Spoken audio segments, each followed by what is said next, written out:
વાત કરીએ આગળ સમાચારની તો ભૂતકાળમાં કચ્છમાં ખેડૂતોએ બાગાયતી ખેતી ક્ષેત્રે અવનવા પ્રયોગ કર્યા છે અને વિચાર્યું ન હોય તેવા ફળ ઉગાડી દેખાડ્યા છે. તો અગાઉ ખેડૂતોએ દાડમની ખેતી કરી કચ્છને દાડમનો હબ બનાવ્યો હતો અને હવે જિલ્લાના અનેક ખેડૂતો તાઇવાન પિંક જામફળની ખેતી તરફ વળ્યા છે. તો જમ્બો સાઇઝના આ ગુલાબી જામફળ વાવીને લાખોની કમાણી પણ તેઓ કરી રહ્યા છે. સામાન્ય રીતે શિયાળામાં બજારોમાં જામફળની મબલખ આવક થાય છે. તો સમગ્ર દેશમાં એક સાથે દેશી જામફળ બજારોમાં આવતા તેના ભાવ ખૂબ જ ઓછા રહેશે. પરંતુ તાઇવાન પિંક જામફળ એવો છે કે વર્ષમાં કોઈ પણ સિઝનમાં ખેડૂતો તેનો પાક લઈ શકે છે. ઓફ સિઝનના કારણે ખેડૂતોને પોતાના પાકના સારા ભાવ પણ મળી રહે છે.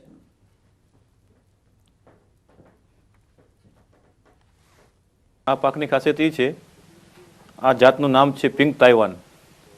અમે ગયા ડિસેમ્બરમાં વાવી છે અને અત્યારે આ જામફળનું હાર્વેસ્ટિંગ ચાલુ છે.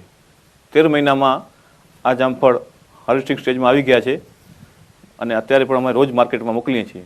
દેશી જામફળના ભાવ સમજી લો કે આ શિયાળાની અંદર જ આવતા હોય એટલે માર્કેટમાં ઓલ ઓવર ભારતમાંથી એક ભેગા થાય એટલે એનો ભાવ લગભગ 20 થી 25 રૂપિયા કે 30 રૂપિયા વધે ને સારા ભાવ હોય તો 40 રૂપિયા. એનાથી વધારે લગભગ દેશી જામફળના ન મળે. અને આઉટ સિઝનમાં આવવાથી આનો 50 થી કરીને 80-90 સુધી ભાવ અમે લીધેલા છે.